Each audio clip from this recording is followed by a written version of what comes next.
Well, so now we have to look at the budget, and we would want to speak to some of the discussants who regularly will contribute to some of these discussions. And of course, just yesterday we had Dr. Turkson live in Parliament with us as well, and he's an economist and a senior lecturer with the Department of Economics, the University of Ghana. Good morning to you, Dr. Turkson. Dr. Turkson, good morning. Dr. Turkson, good morning to you. All right then. Good morning, Dr. Turkson. Well, I seem to having some difficulties getting in touch with him. We'll try as much as possible, but we'll go over to Parliament, of course, and bring you some highlights from the budget presentation by Ken Oforiatta, the Finance Minister.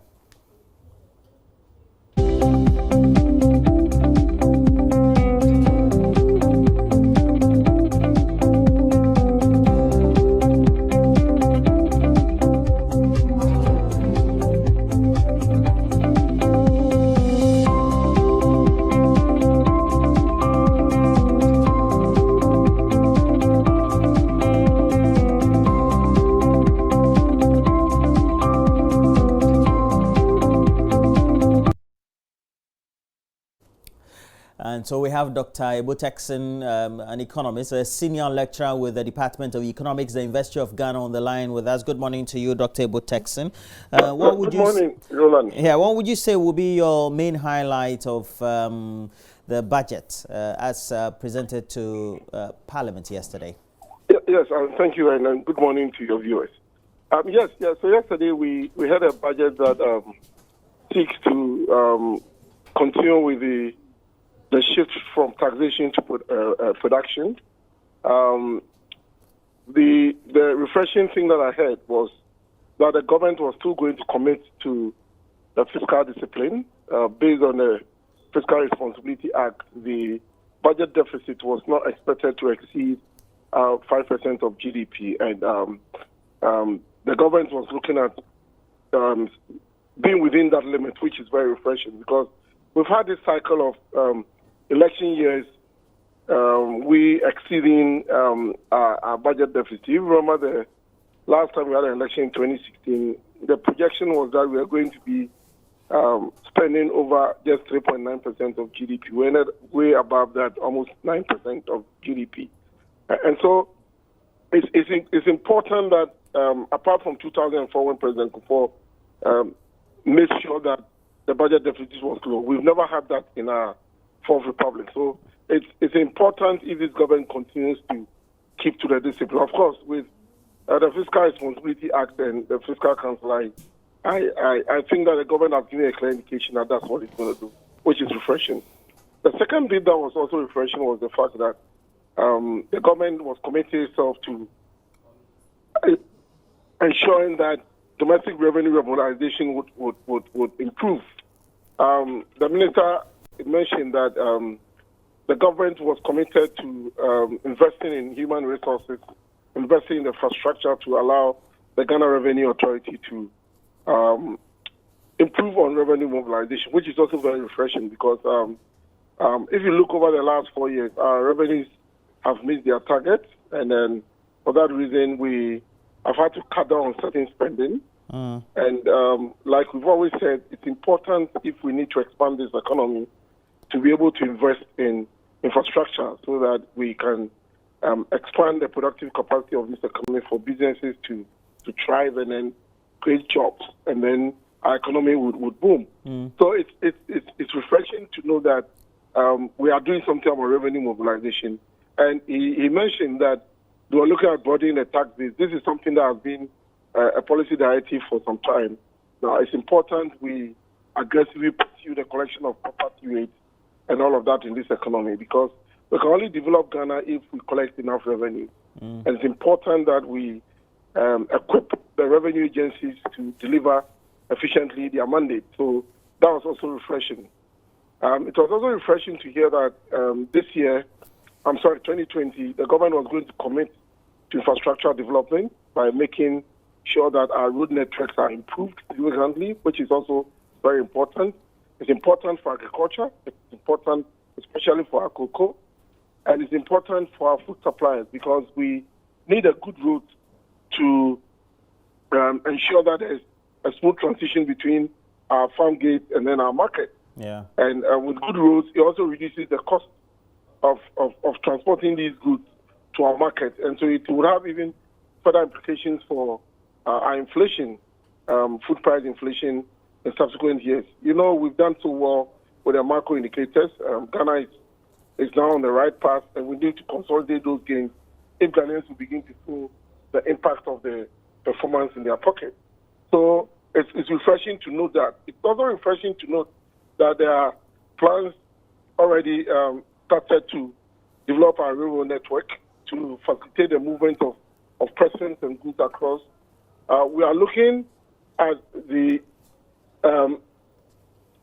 fact that we need as much as possible to tap into the opportunities that we have as a country along the coastal line, and having been blessed with the highest number of landlocked countries in the global economy. West Africa has more landlocked countries than any other sub-region of this world. And therefore, it's important that if you build our trade infrastructure and also our road network, our rail line, we can become the hub of trade in Africa. And so the infrastructure development is key because the jobs that we are all calling for so that our youth that normally complete our secondary or tertiary institutions get jobs to do would only be created if we expand our infrastructure. So it was refreshing to note that. The only thing that wasn't too clear was that in spite of the government's indication that these were the priority areas it was going to tackle next year, we didn't have any policy directives in the budget that was going to let us know to what extent these things were going to be done. So we hope that these priority sectors will be given the needed attention to ensure that we begin to expand our economy. Now, the only unfortunate thing was that the fiscal stabilization levy that was deferred to 2019, and we were expecting it to be removed, wasn't removed, and the government has plans to even extend it for 5 more years. So I suspect that businesses were not too happy about it. But in a year that the government was promising so much, it was going to be difficult for them to remove certain taxes. What is also refreshing to note was that they didn't impose any taxes. We are looking at even ensuring that income taxes, especially the threshold for taxes for the low income, is increased so that the increase in the minimum wage will not get taxed, and also other factors. So these are very refreshing. Yeah. It's also refreshing to note that the government is trying to see how best it can help local enterprises with the proposed setting up of the National Development Bank and also re-equipping NIV to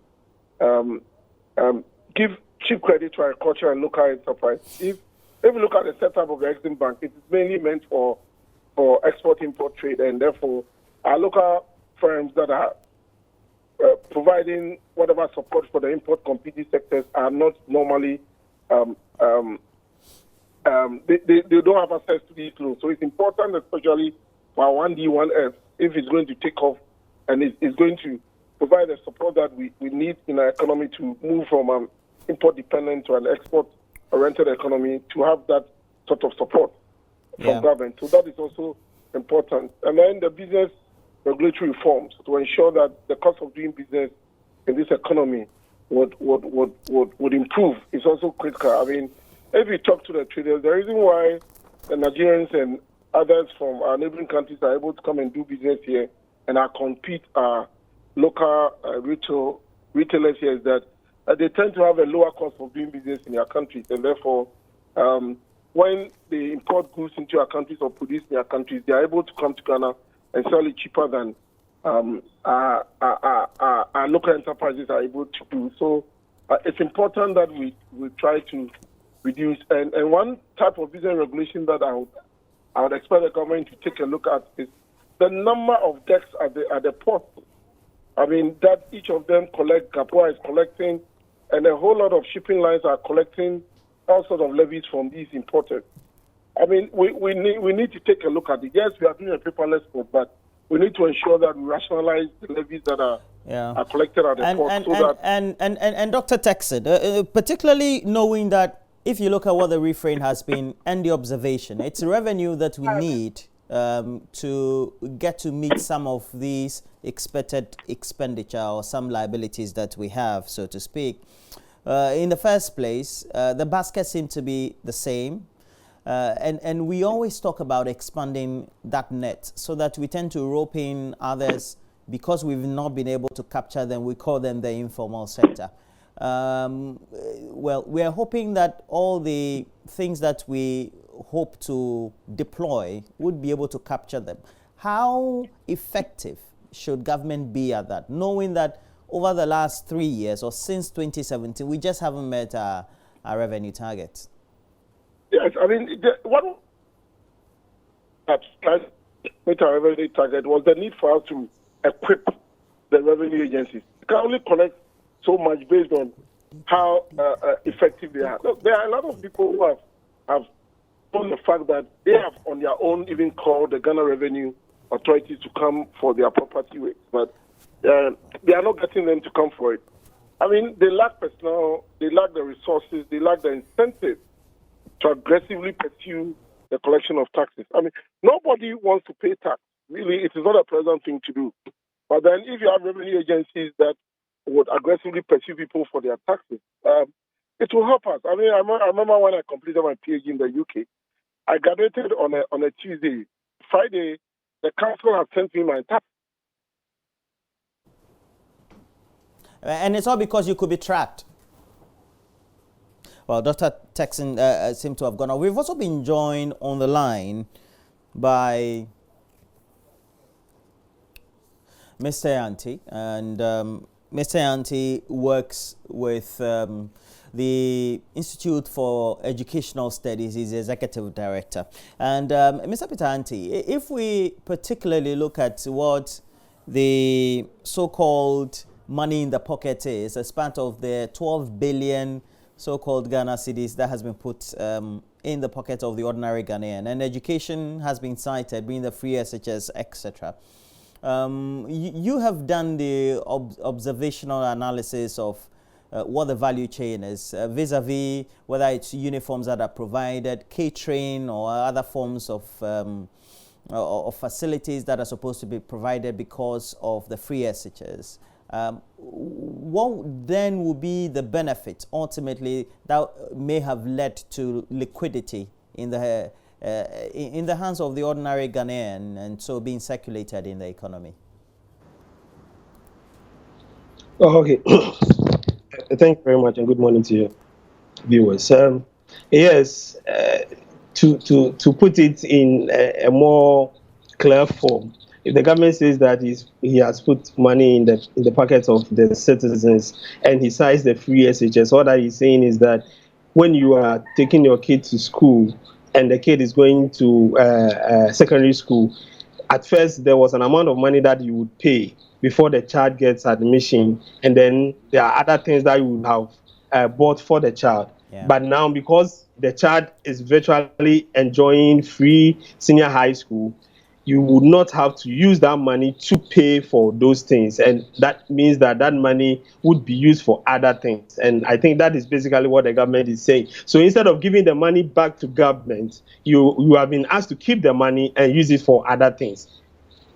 Yeah. So virtually, if you look at it in that perspective, without looking at all the other things that come into play, of course, economists will say, with all other things being equal, then the statement is right, because you are supposed to pay 1,000 Ghana cedis as school fees for your ward.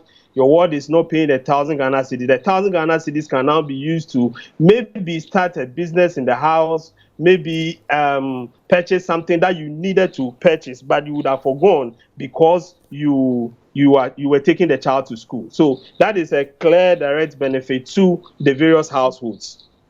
And could we also say that if you look at the value chain, I was referring to this earlier in my first question in reference to citing education as one of the means by which the lot of the ordinary Ghanaian has improved.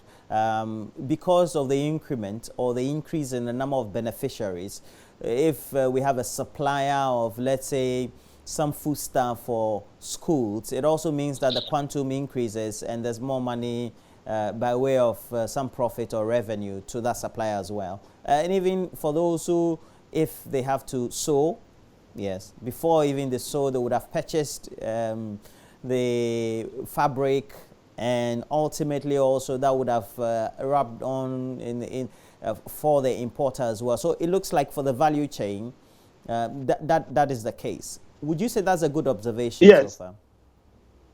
Yes, it's that's the case, and you might even want to even look at the number of teachers that have been employed to help with the double track system, and if you look at the budget carefully, you would see that education seems to be one of the sectors that employs the largest number of people in the government sector. So yes, the what we call the multiplier effect, it would happen.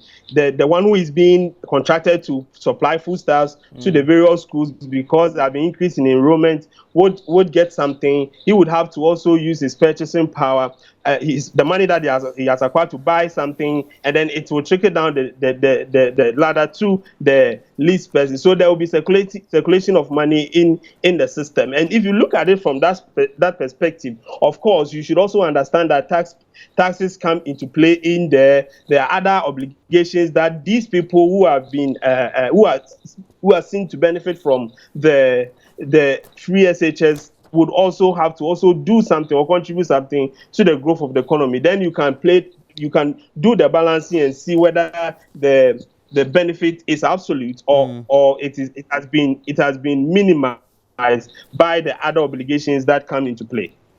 So would you say that it is government not able to communicate some of these benefits to the ordinary or the populace in general? I would say that some of these things, when it comes to communication, yes, it could be a problem, but then you will not need to communicate what I feel in my pocket. I think that is the basic thing. If I'm satisfied, you don't need to tell me that I'm satisfied. And I think that is what might be the problem with some of these policies. So if the parent was supposed to pay 1,000 Ghana cedis and she's not paying the 1,000 Ghana cedis now, the parent feels that now I have 1,000 Ghana cedis. Imagine I have 3 kids in school. It means that was 3,000 Ghana cedis. The parent feels that I have 3,000 Ghana cedis in my pocket, and that's why I, for example, have said that free SHS is not an economic decision, it's a political decision. And therefore, when you are communicating about it, you should be very careful because you will not know the benefits that others are getting from the policy. And if you dare say that you are going to do A, B, C, D about the policy, and the people down there really feel the impact of the policy, you might be shooting yourself in the foot. But how well? Because how well do you feel the benefits of any, whether it's a political or economic decision, translating into, let's say, money, or you feeling it in your pocket, than you having enough, and so that reference being made to it by way of the communication cues? Can I get a question again? How well can you, or what is even the better way to feel that you have money in your pocket than you always being referred to that, look, you're not paying school fees for your child who is in senior high school because of the free SHS, and so what you would have used, even though it's something virtual, not very much relatable, it's transient, but that's the truth. Is that not it?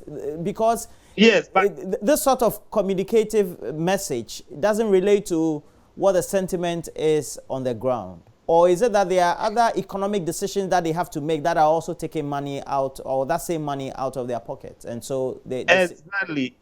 And that's the point I was making about saying all other things being equal. So you, as I said, you don't need to remind me that I had to pay 1,000 and now the 1,000 is with me. But then myself, when I look at the other things that have come up during the course of the year, during the course of your tenure, maybe that 1,000 Ghana cedis is now being taken away by other factors. And therefore, when you keep on saying that you have provided me with, you've given me the opportunity to my 10,000 Ghana cedis, I also ask myself, what can I buy with the 10 Ghana cedis? But I don't see the 10 Ghana cedis. You get the point I'm making. So that is it. If you are holding all other factors constant, then you know that your 1,000 Ghana cedis is being kept in your pocket. But you cannot hold all other variables constant in the real world. And therefore, other things will come into play, and it will make it difficult for somebody to really appreciate the 1,000 Ghana cedis that have been given to him. But I was coming to make a point that when I say free SHS is a political decision,